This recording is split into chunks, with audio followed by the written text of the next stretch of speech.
हम लोगों की इस चैप्टर में फर्स्ट एक्सरसाइज डिलीट हो चुकी है। सेकंड एक्सरसाइज हम लोगों को पढ़नी है, जिसमें आता है HCF LCM का कॉन्सेप्ट।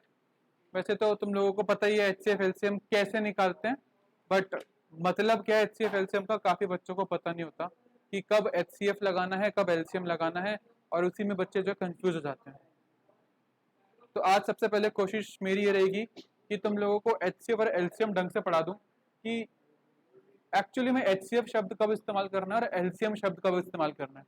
तुम लोगों को तरीके जरूर पता है कि क्या तरीके होते हैं HCF और LCM निकालने के, but when to apply it, when question ये आता है कि कब अप्लाई करूं और क्यों अप्लाई करूं।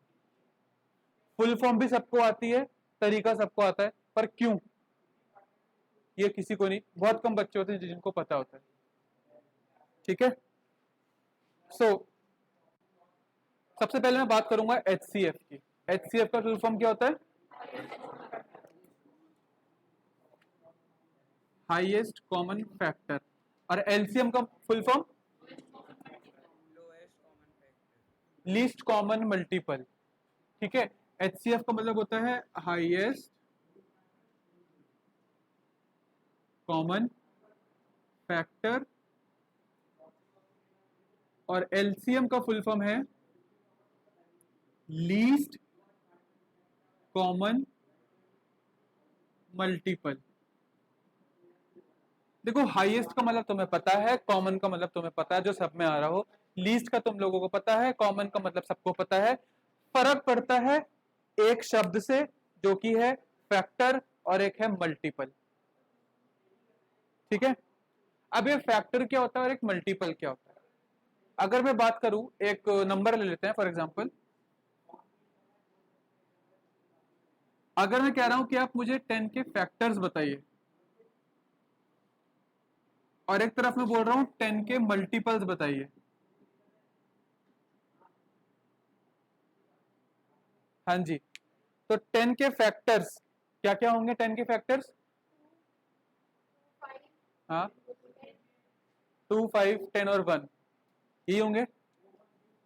1, 2, 5 और 10। और 10 के मल्टीपल्स क्या होंगे?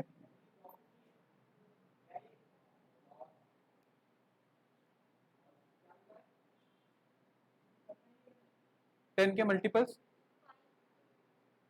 5।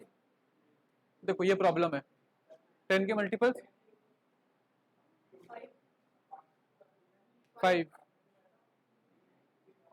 10 के मल्टीपल्स नहीं पता ना, मल्टीपल्स चलो, हाँ, 10, 20, 30, 40 एंड सो ऑन।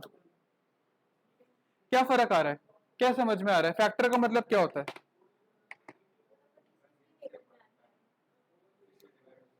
फैक्टर का मतलब होता है, फैक्टर वो नंबर होते हैं किसी भी नंबर के जो उसको डिवाइड कर सकते हैं, विच कैन डिवाइड। और मल्टीपल वो होते हैं जो उसकी टेबल में आते हैं, जो उसकी टेबल में आते हैं। तो अगर मैं बोलूं 10 का मल्टीपल, मैं बोलूं मेरे पास 20 का नोट है, 20 के मल्टीपल में मुझे मैं बैंक जा रहा हूं और मैं कैशियर को बोल रहा हूं कि मुझे 100 रुपए चाहिए, और आप मुझे 100 रुपए 20 के मल्टीपल में दीजिए। तो 20 के मल्टीपल का मतलब क्या हुआ कि आप मुझे 20 के ही 5 नोट करके 100 रुपए दीजिए। तो 20 के कितने नोट आ गए? 5। तो 20 इंटू 5 कितना हो गया? 100। तो 20 की टेबल चलाई ना मैंने, 20 इंटू 120, 20 इंटू 2 40, 20 इंटू 3 60, फिर देन आखिरी में 20 इंटू 5 100। तो कैशियर को हम बोलते हैं कि आप मुझे 20 के नोट दो, 20 के मल्टीपल में ही आप मुझे 100 रुपए दीजिए। तो मल्टीपल का मतलब होता है जो उसकी टेबल में आता है, और फैक्टर का मतलब क्या होता है? जो इसको डिवाइड कर सकता है। फैक्टर्स वो नंबर होते हैं। मेरी बात समझ रहे हैं सभी बच्चे? ये बहुत छोटी सी चीज है, बचपन में सिखाते हैं। प्राइम फैक्टराइजेशन कर दिया हम लोगों ने, कौन ऐसे करते हैं हम लोग, 2 इंटू 3, 5 इंटू 2 इंटू 3। अच्छा, ऐसे करते, ऐसा करना सब सिखाते हैं, पर क्यों करना है, पर्पस क्या है, वो क्लियर होता नहीं है बच्चों को। अब बस तरीका अच्छे से याद रहता है, पर कब अप्लाई करना है वो उसको समझ नहीं आता, राइट। तो आज हम लोग 2 नंबर्स का एचसीएफ और एलसीएम निकालना सीखेंगे, और 3 नंबर्स का एचसीएफ एलसीएम निकालना सीखेंगे, और उनके बेस पे उनके उसी के बिहाफ पे हमें एक प्रॉपर्टी सीखनी है एचसीएफ एलसीएम की, वो सीखेंगे। ज्यादा कुछ डिफिकल्ट है नहीं। तो जब फैक्टर की बात हो रही है तब हम हाईएस्ट कॉमन फैक्टर, अब कॉमन जो है किसी एक में थोड़ी आएगा, कॉमन कम से कम 2 में आएगा। कि मैं बोलूं कि भाई सायुष और भव्य में क्या चीज कॉमन है, भाई दोनों के 2 हाथ हैं, भाई दोनों के 2 कान है, 1 नाक है, तो ये चीज कॉमन हुई ना। मैं बोलूं सायुष में क्या कॉमन है, तो किसी से कंपेयर करना पड़ेगा ना उसको, तो वही बात है, इसलिए दोनों में कॉमन कॉमन शब्द आ रहा है। फैक्टर के लिए हम लोग हाईएस्ट ले रहे हैं और मल्टीपल के लिए हम लोग लीस्ट ले रहे हैं। अब सीधा एग्जांपल्स या किसी क्वेश्चन से शुरू करते हैं तो पता चलेगा कि एचसीएफ और एलसीएम हम लोगों को as a class 10th student कैसे निकालना है। इस तरीके से तो बिल्कुल मत जाना, ठीक है। तो आ जाते हैं एक्सरसाइज 1.2 पर, और 1.2 में हम लोग आ जाते हैं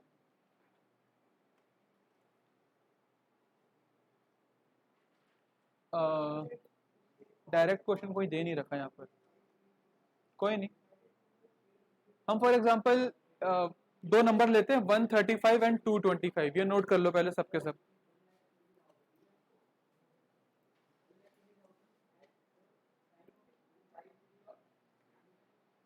अब मैंने 2 नंबर बोले हैं, क्या बोला था, 135 एंड 225 ना।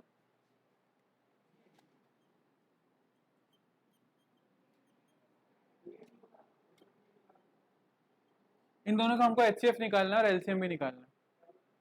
तो एचसीएफ और एलसीएम निकालने के लिए हम लोग, जैसे मैंने यहाँ पे लिखा था, प्राइम फैक्टराइजेशन करते हैं। तो 135 का प्राइम फैक्टराइजेशन कर लेते हैं।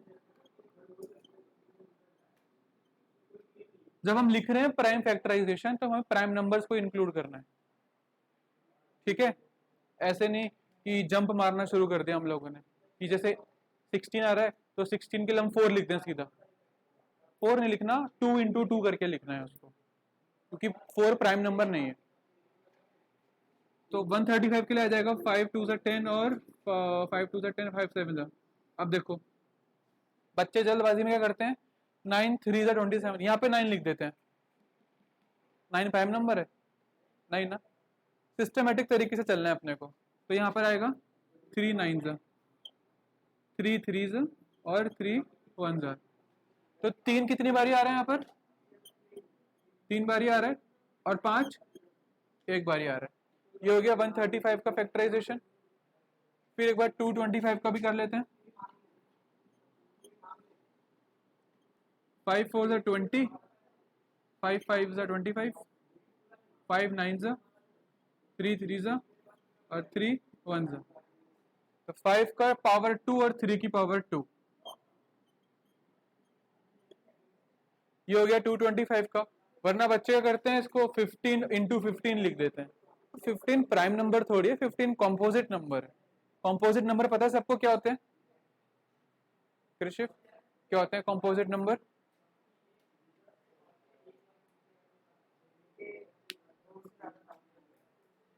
अच्छा जतिन,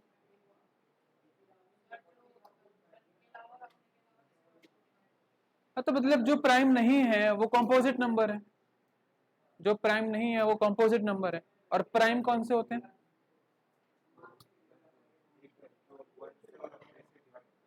जो 1 से और अपने से डिवाइड हो सकते हैं बस, जो 1 से, जिनके 2 ही फैक्टर होते हैं, 1 एंड इटसेल्फ। क्या 1 प्राइम नंबर है?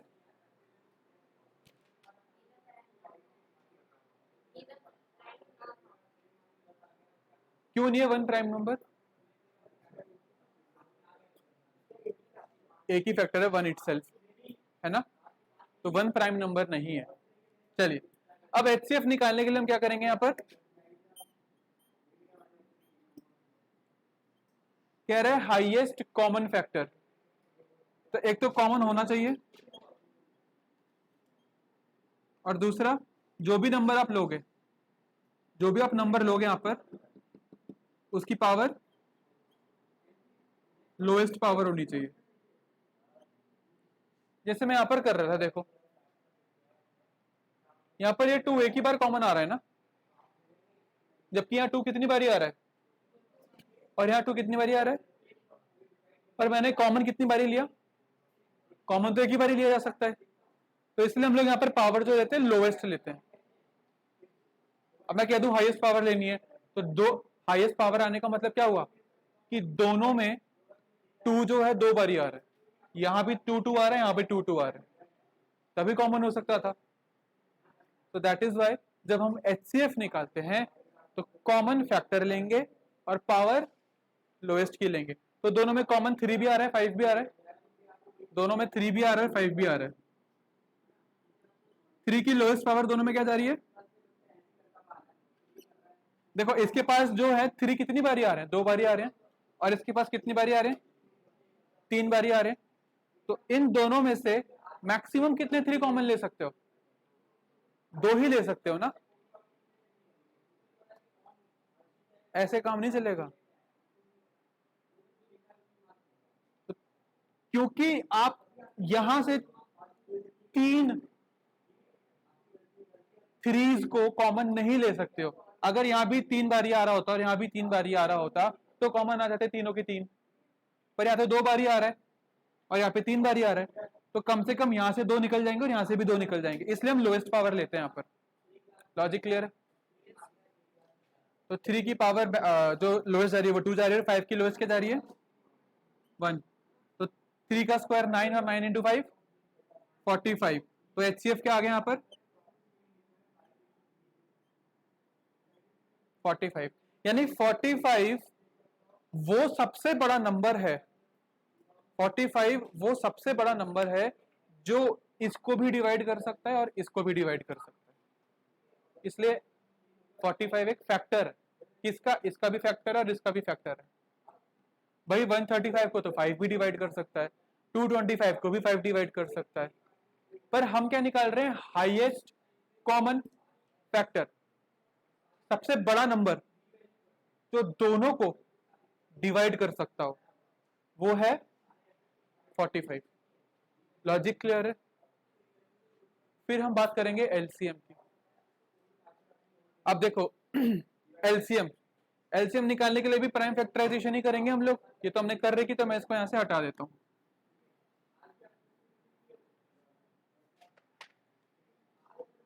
अब एलसीएम निकालने के लिए हमारे पास जो तरीका होता है वो क्या होता है, जो भी नंबर आ रहे हैं वो सारे ले लो, जो भी नंबर आ रहे हैं वो सारे ले लो, ठीक है।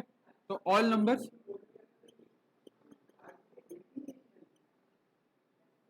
और हाईएस्ट पावर होनी चाहिए। तो देखो यहाँ एलसीएम लेने के लिए 3 भी आ रहा है 5 भी आ रहा है, जरूरी नहीं कॉमन हो 3 भी आ रहा है और 5 भी आ रहा है। हाईएस्ट पावर क्या जा रही है 3 की, 3 और 5 की 2, तो 27 इंटू 25 क्या आएगा आंसर, बताइए फटाफट। 27 इंटू 25 675।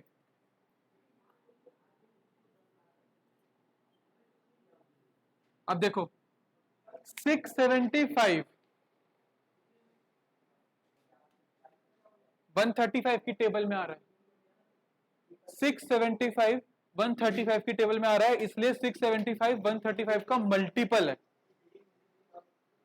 225 की टेबल में भी 675 आ रहा है, समझ रहे हो, 225 इंटू 3 करते हैं तो 675 आएगा, इसलिए 675 मल्टीपल है। और तुम लोग हमेशा नोटिस करना कि एलसीएम हमेशा बड़ा आएगा तुम्हारा इन दोनों नंबरों से, ऑब्वियस सी बात है, क्योंकि इनकी टेबल चलेगी, इनकी जब टेबल चलना शुरू हुई तो जो भी नंबर आएगा इनसे बड़ा ही होगा,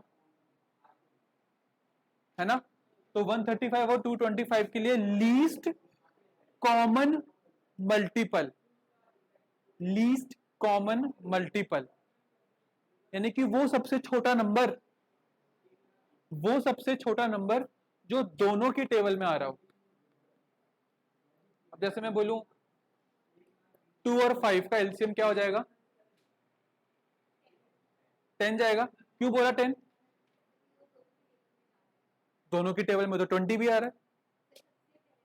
सबसे पहला नंबर, जैसे कि मैं 2 की टेबल चलाऊं तो 2 1 जा 2, 2 2 जा 4, 2 3 जा 6, 2 4 जा 8, 2 5 जा 10।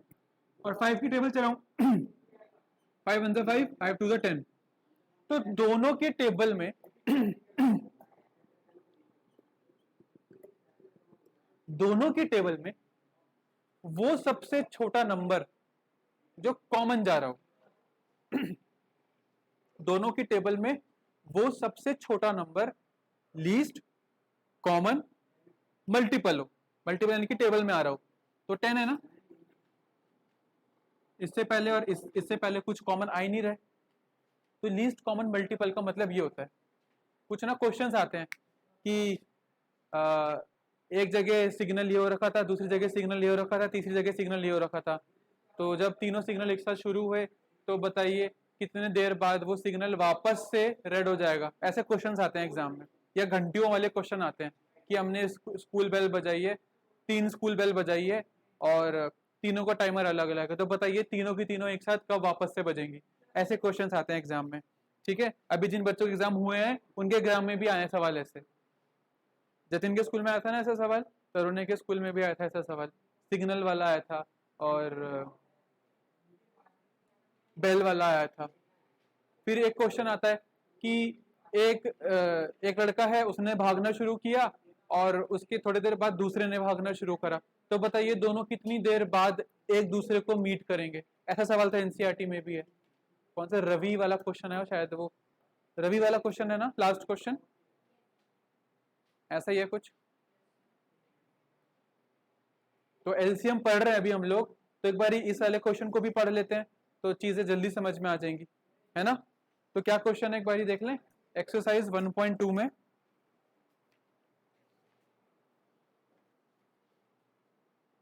देखो लिखा है एक्सरसाइज 1.2 क्वेश्चन नंबर 7 में, सबने बुक खोल ली?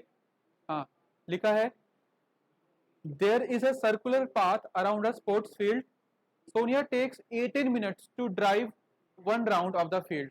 तो सोनिया को 18 मिनट लग रहे हैं और रवि को 12 मिनट लग रहे हैं उस एक चक्कर को कंप्लीट करने में। Suppose this both start at the same point and at the same time and go in the same direction, after how many minutes will they meet again at the starting point. देखो बहुत आसान question है, अभी अभी हम लोगों ने LCM पढ़ा है। रवि ने जब एक चक्कर काटना शुरू किया तो उसको लगे 12 मिनट, सोनिया ने जब एक चक्कर काटना शुरू किया तो उसको लगे 18 मिनट। तो देखो कहां से, हाँ देखो रवि का पहला चक्कर 12वें मिनट पे खत्म होगा, दूसरा चक्कर 24 मिनट्स पे खत्म होगा, तीसरा चक्कर 36 पे खत्म होगा।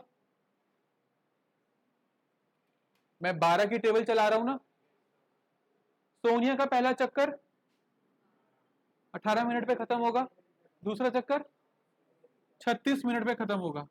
अब देखो 36 मिनट्स पर जब 36 मिनट्स बीत जाएंगे तब दोनों की दोनों स्टार्टिंग पॉइंट पर दूसरे को मीट करेंगे। कितना आसान क्वेश्चन बन गया ना। कहीं क्वेश्चन में लिखा था कि एलसीएम से सॉल्व करो, एचसीएफ से सॉल्व करो, नहीं लिखा था। अब ये भी तुमसे पूछा जा सकता है एग्जाम में कि जब दोनों दूसरे को मीट कर रहे हैं तब रवि ने कितने चक्कर पूरे कर लिए? 3 चक्कर पूरे कर लिए रवि ने, और सोनिया ने, है ना इजी। अगर वैसे किसी और से पूछ ले हम कि एचसीएफ एलसीएम की मदद से जरा सॉल्व करके बताओ, तो बच्चा उसी चीज में घूमता रहेगा कि यार या एचसीएफ लगाऊं कि एलसीएम लगाऊं। इसलिए एचसीएफ एलसीएम पहले पढ़ाया और उसके बाद एप्लीकेशन। एक वीडियो भी बना रखी है इसकी ऑलरेडी, जिसमें मैंने एचसीएफ एलसीएम की प्रॉब्लम्स डिस्कस करी हैं, वो है यूट्यूब पर, ठीक है। तो वो भी हम लोग एज अ एडिशन लेकर चलेंगे इस चैप्टर के लिए। अभी सबको एचसीएफ एलसीएम क्लियर है? कोई पीछे तो नहीं छूट रहा? इसको नोट करिए और इसी एक्सरसाइज में से अभी के अभी, छोड़ो मैं नंबर देता हूं, 135 और 225 को तो हमने निकाल लिया है, 96 और 404, 96 एंड 404 का HCF और LCM दोनों कैलकुलेट करने हैं, ये नोट करने के बाद।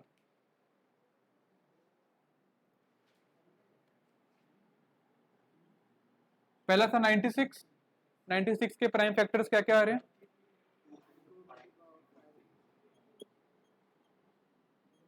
ये आ रहे हैं। और 404 के लिए अब क्या बोल रही है अक्षिता? एक मिनट तरुण।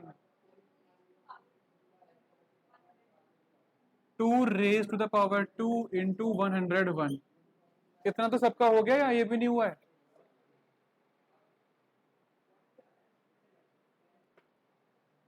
अब HCF निकालना है, मैंने कहा था HCF के लिए कॉमन लेना है, तो सिर्फ 2 कॉमन आ रहा है और लोएस्ट पावर लेनी है, लोएस्ट पावर 2 जा रही है तो 4।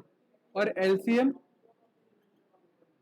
के लिए सारे नंबर लेंगे, 2 लेंगे, 3 लेंगे, 101 लेंगे और पावर हाईएस्ट, तो दो इनमें से पावर हाईएस्ट 5 जा रही है,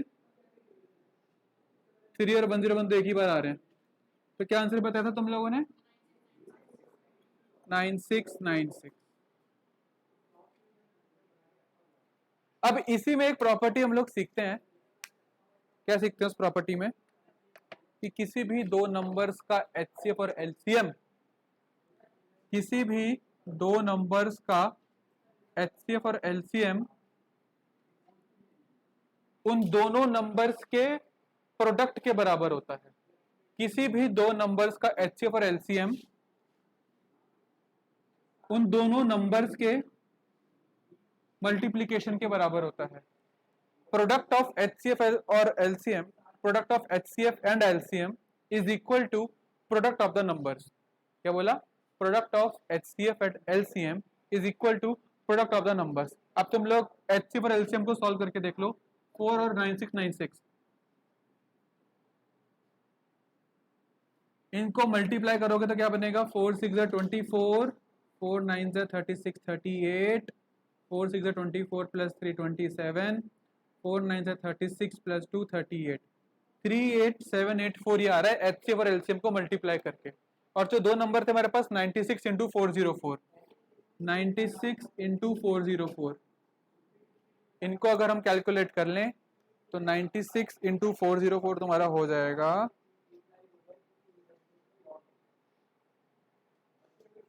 38784।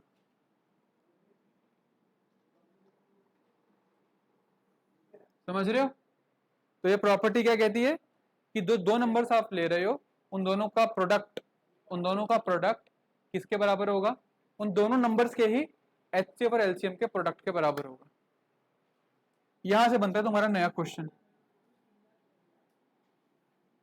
अब इस नए क्वेश्चन में 4 चीजें आ रही हैं। HCF आ रहा है, LCM आ रहा है, पहला नंबर आ रहा है, दूसरा नंबर आ रहा है। तुम्हें एग्जाम में 4 में से 3 चीजें दे देंगे और बोलेंगे चौथी चीज निकालो। एग्जाम में 4 चीजें दे देंगे और बोलेंगे 4 में से 3 चीजें देंगे, 3 नंबर देंगे और बोलेंगे एक नंबर निकालिए। ठीक है? जैसे कि तुम्हारा एक्सरसाइज 1.2 में 4th क्वेश्चन है, गिवन दैट HCF दो नंबर हैं 306 और 657, दो नंबर हैं 306 और 657, इन दोनों का HCF क्या जा रहा है? 9। हमसे बोल रहे हैं इनका LCM निकालो, हमसे बोल रहे हैं इनका LCM निकालो। तो दो नंबर आ रहे हैं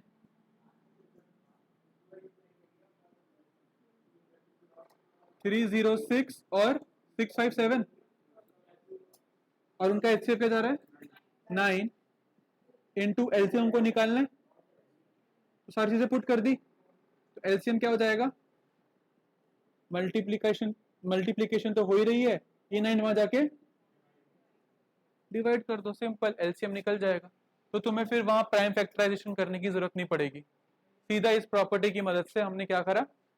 LCM निकाल दिया।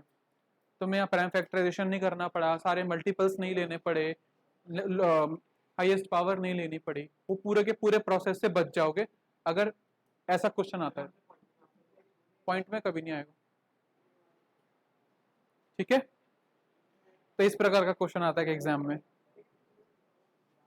अब तुम सबसे फर्स्ट क्वेश्चन बन जाएगा, फर्स्ट क्वेश्चन में सिर्फ प्राइम फैक्टराइजेशन करना है। सेकंड क्वेश्चन में दो नंबर्स दे रखे हैं, उन दोनों नंबर्स का HCF LCM निकालना और वेरिफिकेशन करनी है। क्या वेरिफिकेशन करनी है कि ये LHS RHS के बराबर है कि नहीं। कुछ बच्चे वेरिफिकेशन करते वक्त क्या करते हैं, इक्वल टू लेके चलते हैं। देखो मैंने यहाँ पे इक्वल टू लेके नहीं चला है, क्योंकि मैं वेरीफाई करके दिखा रहा था तुम लोगों को। तो जब ऐसे लिखोगे तो टेकिंग LHS और टेकिंग RHS करना है वेरिफिकेशन करते वक्त। जैसे हम पॉलिनोमियल्स में सम ऑफ जीरोस को अलग से करते थे और -b/a को अलग से करते थे, तब बताते हैं कि दोनों बराबर जा रहे हैं। या प्रोडक्ट ऑफ जीरोस को अलग से करते थे और c/a को अलग से सॉल्व करते थे, तब बताते थे कि दोनों बराबर जा रहे हैं। पहले से इक्वल टू लेके चलोगे तो तुम मान के चल रहे हो कि वो बराबर है, तो वेरीफाई क्या कर रहे हो, तो चेक क्या कर रहे हो। चेक तो हमें करना है कि वो बराबर है कि नहीं, और अगर तुम पहले से बराबर मान के चलोगे तो फिर चेक क्या किया। कॉन्ट्राडिक्ट हो रहा है ना वो दोनों पार्ट। तो LHS को अलग से सॉल्व करना है, RHS को अलग से सॉल्व करना है व्हेन डूइंग वेरिफिकेशन। और जब ऐसा क्वेश्चन आता तब तो बात ही नहीं अलग से सॉल्व करने की, तो साथ में लेके चलना पड़ेगा। तो फर्स्ट क्वेश्चन आ जाएगा, सेकंड क्वेश्चन आ जाएगा, थर्ड क्वेश्चन। थर्ड क्वेश्चन में जैसे HCF बताया है वैसे ही सॉल्व करना है, जैसे LCM बताया है वैसे ही सॉल्व करना है। और एक बात का खास ध्यान रखना है, ये जो प्रॉपर्टी मैंने बताई है this is applicable for only two numbers, only two numbers A and B। तीन नंबर्स के लिए प्रॉपर्टी एप्लीकेबल नहीं कि तुम यहाँ पे लिख दो इंटू C, नहीं। तो जो तीन नंबर्स का HCF LCM निकालना है वो बिल्कुल वही तरीके से करना है जो मैंने आज सिखाया है। HCF के लिए common factor lowest power, LCM के लिए all multiples highest power, right. Then आता है क्वेश्चन नंबर 4, मैंने बता दिया कैसे करना है। क्वेश्चन नंबर 5 और 6 बच रहे हैं। अब इसको नोट कर लीजिए, फिर 5 और 6 सॉल्व करते हैं। अब नेक्स्ट क्वेश्चन हम लोगों का है इसी में एक्सरसाइज 1.2 में क्वेश्चन नंबर कौन सा पता है, 6, 5 एंड 6।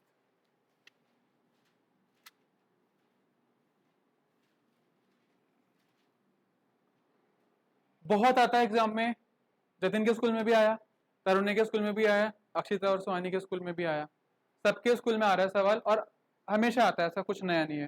तुम लोगों के स्कूल में भी आएगा, नंबर चेंज कर सकते हैं बस। कह रहे हैं चेक वेदर 6 की पावर n,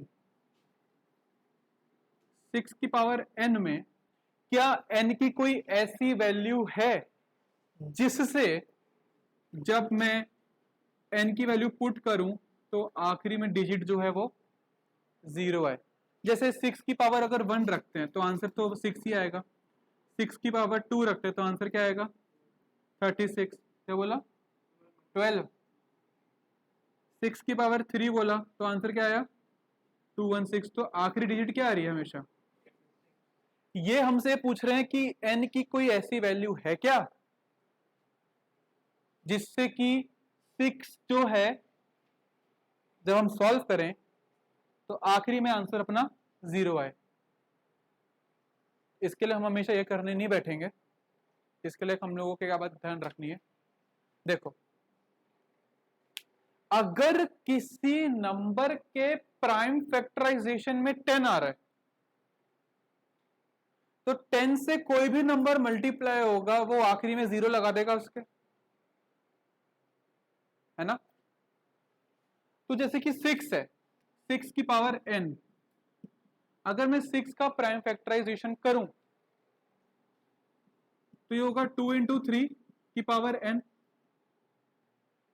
अब देखो 2 आ गया है, अगर इसमें एक नंबर मल्टीप्लाई होके 5 और आ रहा होता अगर, तो क्या बन जाता वो 2 इंटू 5 इंटू 3 क्या बन जाता, 2 5 10, 10 इंटू 3 30। अब 30 की कोई भी पावर कर लो तुम, 1 कर लो, 2 कर लो, 3 कर लो, 4 कर लो, आखिरी में तुम्हारा डिजिट 0 ही आना है। 30 की पावर 1 30, 30 की पावर 2 900, 30 की पावर 3 27000।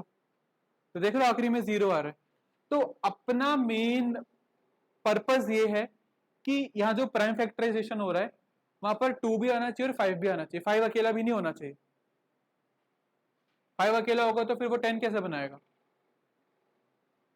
अब जैसे मैं बोलूं 25, 25 की पावर n, क्या 25 की पावर n में n की कोई ऐसी वैल्यू है कि आखिरी में आंसर 0 आए।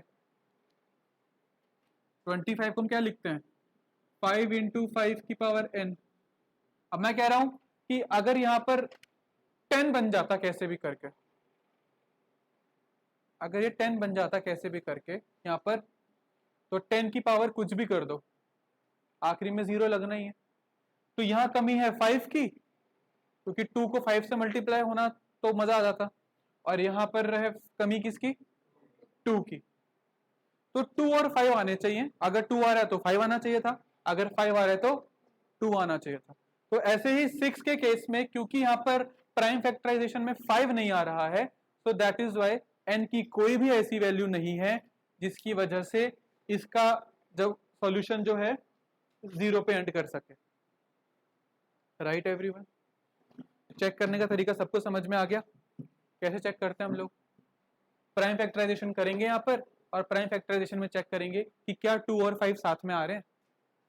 2 और 5 अगर आ जाएंगे, कोई भी नंबर हो, सपोज अगर वहां पे 2 इंटू 3 इंटू 5 इंटू 7 ऐसा कुछ आ रहा है, तो देखो 2 और 5 मिलके 10 तो बना देगा ना। अब 10 से मल्टीप्लाई कर लो तो जाएगा 210। अब n की पावर 1 कर लो, n की पावर 2 कर लो, n की पावर 3, n को 1 कर लो, 2 कर लो, 3 कर लो, कुछ भी कर लो, आखिरी में 0 लगना ही लगना है। तो prime factorization should contain 2 and 5। ठीक है, तो अपने ने क्या, अपने को क्या लिखना है, अपने को लिखना है कि since prime factorization of 6 does not contain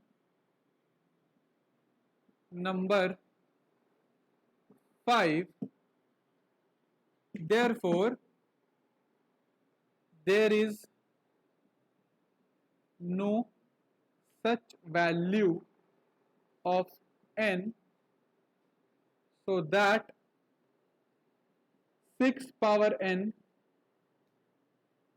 can end with digit 0। ठीक, क्या होना चाहिए कंडीशन के लिए, क्या कौन प्राइम फैक्टराइजेशन में क्या क्या आना चाहिए, 2 और 5 दोनों आने चाहिए। ठीक है, ऐसे ही तुम लोगों का क्वेश्चन है, एग्जाम्पल भी है इसमें बुक में, इससे पहले वाले पेज में जो एग्जाम्पल दे रखा है, एग्जाम्पल 5, उसमें बोला है कि 4 की पावर n में क्या n की कोई ऐसी वैल्यू है जिससे वो एंड करे 0 पर। अब 4 को फैक्टराइज करोगे तो 2 इंटू 2 बनेगा, 5 तो आ नहीं रहा वहां पर, अगर 5 आ रहा होता तब वो 10 बन जाता। तो वहां पर क्या लिखेंगे कि क्योंकि वहां पर 5 नहीं आ रहा, इसलिए यहाँ पर भी आंसर नो ही होगा हमारा, और यहाँ पर भी 5 नहीं आ रहा था, इसलिए आंसर नो है हमारा। इजी, इजी है ना, इजी तो है ही, नोट कर लीजिए। अब जो नेक्स्ट टॉपिक है हम लोगों का, दैट इज टॉपिक यानी कि क्वेश्चन नंबर 6। क्वेश्चन नंबर 6 को समझने के लिए अपने को सबसे पहले एक थ्योरम पढ़नी है, नाम है उसका fundamental theorem of arithmetic.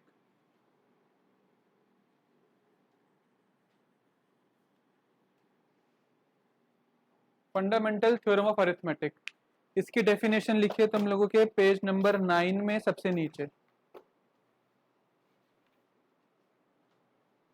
Sorry page number 8, page number 8 में सबसे नीचे लिखा है, every composite number can be expressed as a product of its primes and this factorization is unique apart from the order in which they occur। कितनी बड़ी line लिखी है ना, पर इसका मतलब पता है क्या है? इसका मतलब ये है कि अगर आपके पास नंबर 18 है तो आप उसको ऐसे लिख सकते हो, आप उसको ऐसे लिख सकते हो, आप उसको ऐसे लिख सकते हो, और कुछ नहीं। इसलिए नाम है फंडामेंटल, यानी कि बेसिक थ्योरम किसकी, अरिथमेटिक की, अरिथमेटिक की यानी कि अपना मैथमेटिक्स। किसी भी कॉम्पोजिट नंबर को आप कैसे लिख सकते हो, प्राइम फैक्टराइज करके लिख सकते हो, और इसमें जो ऑर्डर आ रहा है उससे फर्क नहीं पड़ता। इसमें जो ऑर्डर आ रहा है नंबर्स का उससे फर्क नहीं पड़ता है, जो नंबर्स आ रहे हैं उनसे फर्क पड़ता है। मैं 3 की जगह 5 लिख दूँ तो नंबर ही चेंज हो जाएगा अपना पूरा मल्टीप्लाई करने पे। तो इसलिए लिखा है अपार्ट एंड लिखा है ना fund, it states that every composite number can be expressed as a product of its primes and this factorization is unique। ये यूनिक है, this factorization is unique apart from the order in which they occur. Order से फर्क नहीं पड़ता, पर जो numbers आ रहे हैं वो इस पर्टिकुलर नंबर के लिए यूनिक है। 18 के लिए आप 5 नहीं लेकर आ सकते, 18 के लिए आप 11 लेकर नहीं आ सकते, 18 के लिए 13 लेके नहीं आ सकते, 18 के लिए 7 लेके नहीं आ सकते। समझ गए? तो ये थ्योरम अपने को लिखनी है, सब सारे बच्चों को फंडामेंटल थ्योरम ऑफ अरिथमेटिक ये एग्जाम में डिफाइन करने को आती है पूरी की पूरी, 2 नंबर की आती है पूरे डेफिनेशन के साथ। Define fundamental theorem of arithmetic, ठीक है, लिख लो अपनी कॉपी में, define fundamental theorem of arithmetic.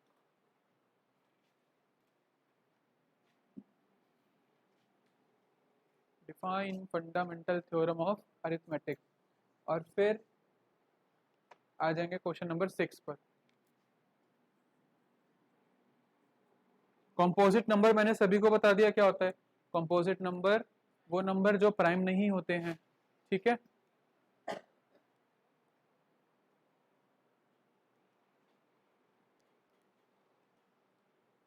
क्या नंबर्स दे रखा है, देखो लिखा है ना क्वेश्चन नंबर 6 में। क्वेश्चन नंबर 6 निकाले सभी बच्चे, इसको नोट कर लेना। अभी क्वेश्चन नंबर 6 पर आ जाओ पहले। Explain why 7 into 11 into 13 plus 13 एक कंपोजिट नंबर है। क्यू 7 इंटू 11 इंटू 13 प्लस 13 ये पूरा एक कंपोजिट नंबर क्यों है, हमें ये बताना है। कंपोजिट नंबर क्या होता है, जिसको आप प्राइम फैक्टराइज कर सकते हो। यही तो बोलती है fundamental theorem of arithmetic, every composite number can be expressed as a product of its prime. दोनों में 13 कॉमन आ रहा है, 13 बाहर ले लेते हैं, अंदर बचेगा 7 इंटू 11 इंटू 1 प्लस 1, तो 13, 7 इंटू 11 हो जाएगा 77 प्लस 1, 13 इंटू 78 हो गया ये। अब देखो 78 को हम कैसे लिख, 13 को तो हम 13 ही लिख सकते हैं क्योंकि वो अपने आप में प्राइम है। 78 को क्या लिख सकते हैं, 39 इंटू 2 लिख सकते हैं। 39 को क्या लिख सकते हैं, 13 इंटू 3 लिख सकते हैं। तो ओवरऑल क्या बन गया ये, 13 इंटू 13 इंटू 3 इंटू 2। तो ये जो नंबर था पूरा का पूरा, इस नंबर को हमने कैसे रिप्रेजेंट कर दिया, प्रोडक्ट ऑफ प्राइम। और प्रोडक्ट ऑफ प्राइम को किस नंबर से रिप्रेजेंट कर सकते हैं हम, कंपोजिट नंबर्स को रिप्रेजेंट करते हैं। तो इसलिए ये नंबर कैसा है, कंपोजिट है ना। नहीं आया समझ, नहीं आया, क्वेश्चन समझ में आया। क्वेश्चन में था कि ये नंबर कंपोजिट क्यों है, ये बताओ। फंडामेंटल थ्योरम ऑफ अरिथमेटिक क्या कहती है कि कंपोजिट नंबर का प्राइम फैक्टराइजेशन कर सकते हो। तो हमने इस नंबर का प्राइम फैक्टराइजेशन नहीं कर दिया, तो इसलिए कंपोजिट नंबर, सिंपल, ठीक है। इसके एंड में दूसरा नंबर दे रखा, वो तुम लोगों को खुद सॉल्व करना है होमवर्क में।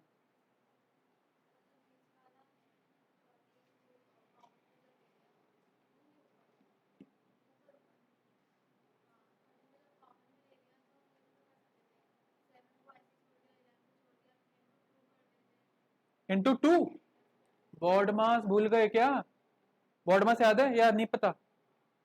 बॉड मास में पहले क्या आता है,